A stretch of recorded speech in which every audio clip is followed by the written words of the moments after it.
Perillo, Phil, we've hardly seen him since Avranches, where he nearly took the stage victory, only just overtaken in the last moments there. Did you hear that? There's the bell. Well, there you go. This means just one lap to go for these riders, Phil. 7 kilometers left of the Tour de France of this year, and it's the last Tour de France for Laurent Jalabert. And what a remarkable career this man has had. Jalabert had 9 wins when he raced for the Toshiba team, 143 wins when he raced for Once, 12 wins when he rode for CSC Tiscali, and what a great way to go out of the Tour de France. He's been a magnificent bike rider, 14 years a professional, and watch out for this, Massimiliano Lelli on the attack. He made a last move like this when he won the US Pro Championships in Philadelphia. About the last race he won, I think, but yesterday he had a wonderful time trial.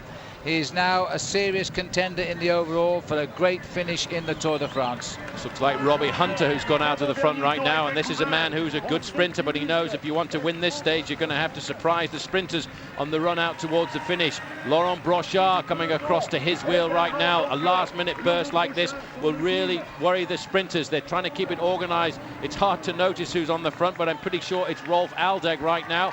The South African, Robbie Hunter, in second position here, doesn't want to wait for the sprint. You know what, Robbie Hunter is a brilliant sprinter in his own right now, but he's trying to fox the sprinters by going out early. Brochard, former world champion, look at the bands on his sleeve there right now. 2 men with an advantage, Phil, of not much more than 6 seconds. Well, you've got to take your hat off to Robbie Hunter. He is finishing the Tour de France this time around. He crashed out last time. It is now a great result for him anyway. He will come home and finish it in the Tour. Big effort now, former world road race champion and a stage winner in the Tour, Ludin Viel. And that is Brochard, but look at this man. This is a Fassa Bortola rider, and I'm not sure whether it's not Ivan Basso. No, it's not Ivan, it's the white jersey, but not the white jersey of the leader.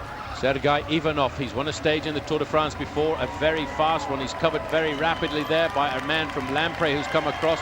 The sprinters right now are fading. This is such a difficult thing to do, to control the main field on the far side. Danilo Hondo is going through there, the national champion of Germany. Team Telecom have to get themselves organized. Where is the green jersey? The yellow jersey is safely round. 5 teammates all around him. Moving forward right now, we've got Lampre on the front. This is a brilliant move for these guys. This again is Raimundas Rumsas looking for the gap. I cannot believe it. This man will not lay down arms. He wants second place if he can. Well, there's no way he'll get it now. This will now go down in the list of cheeky moves because he's not going to get a minute in the last 6K of riding. But where is the green jersey? He sat right in the back pocket of Eric Zabel as he turned under the shadow of the Arc de Triomphe. So this is still the twice Russian champion, Sergei Ivanov, having another little turn of speed. Rumsas is becoming the first Lithuanian cyclist to go on the podium in any Tour de France in 89 editions of the event.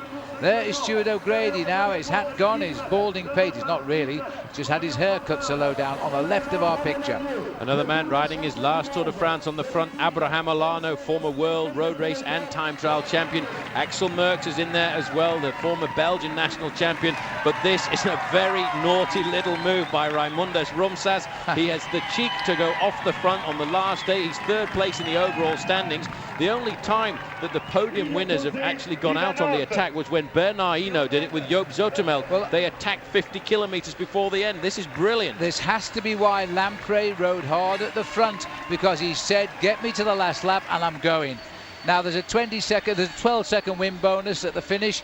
There's also the time gap between the riders, but it's all too late. There's no way this man can get a minute. Look at the speed of the race. I don't think it's going to happen, but what a show of aggression as he comes off the front. The sprinters must get it back together right now as we go through. There's another move coming off the front. It looks like the Cofidis rider Cedric Vasseur going clear across the Place de la Concorde for the last time. We're now looking at around about 3.5 kilometers to the finish. The whole of the fields that will be together, I would say, Phil, when we come back. Well, this is fantastic riding as we now head into the final sprint of this year's Tour de France. It is going to be a desperate finish as well, because keep your eye on the green jersey and his location. He has got not much on his side, just a 3-point lead. We're looking here at the Frenchman, Cedric Vasseur, who's now fallen into second place, as we've got another power launch here by Alessio, a team that hasn't had a lot of success. Hinted at it with Laurent Dufaux, but then Dufaux left the race. I think this is Bastier again. He looks very much like him. He's a strong bike rider. Don't give him 15 or 20 metres over the main field, because you've got to pull it all back together. Team Telecom have disappeared off the front. It's the French team, Française des Jeux, right now. They've got an excellent sprinter, Baden Cook, an Australian. There's another Australian in the green jersey moving across there right now. That is Robbie McEwen. McEwen will be looking for the wheel of Eric Zabel. He's looked for the wheel of Eric Zabel since the very first sprints of this year's Tour de France, and he's right on it for the moment. Not far away, another Aussie, Stuart O'Grady, looking for the win as well. It's been a great year for the 4 Australians. Every one of them distinguished themselves. Bradley McGee winning in Avranches, and that was a wonderful occasion. Injured in his crash on the Col de Soulor, and now just wants to say he has finished the Tour de France as well. He's continued in pain for nearly 2 weeks. Bastia still hanging on here to try and turn this into a magical tour for him as well. But I don't know whether the Slovenian now can do much about this, because the field is flying. There's the face of the man. There's nothing more left in those legs now, only pain. He's got to hang on for about 1 kilometre and a bit. The field are breathing down his neck. He's just 1 kilometre from the line, and here comes the charge. He won't do it. This is the moment which was just a little bit too far. 1 kilometre too far for Havastia. He won't even finish in the top 50. They're all over the road right now, Phil. You can see inside the last kilometre right now, there are pink jerseys at the front. The team of Eric Zabel trying to get it launched. He knows he's got to try and get across the line in front of Robbie McEwen if he's going to make it 7 in a row. Rolf Aldag is on the front right now. There is Danilo Hondo. Cool as you like, Eric Zabel is there. Lance Armstrong has won the Tour de France under the rules. You cannot lose in the last kilometre, whatever happens. So let's watch the front now as Daniel Hondo brings on to the top Champs-Élysées now. The 2 men fighting for green. Watch for the boy in pink off to the right, and watch also for the whereabouts of the green jersey, because in fact it's out of it. Robbie McEwen has won the green jersey. Is he going to win the stage? He's taking on Baden Cook, but on the line, Robbie McEwen has gone out. The best result you could possibly hope for. He's won this stage before, but now, just as Lance Armstrong yesterday wanted to win the time trial in yellow, and there he is. Robbie McEwen has taken the green jersey in the finest possible manner, and I think he's crying. The only way to do it, the only way he could do it. Eric Zabel lost his wheel coming into that final corner. Zabel was under serious pressure. That he knew that he had to get across the line in first place. Zabel is disappearing. He won't even make the top 10 today. The big challenge coming from Cook on the outside. But look at the face of Robbie McEwen, Phil.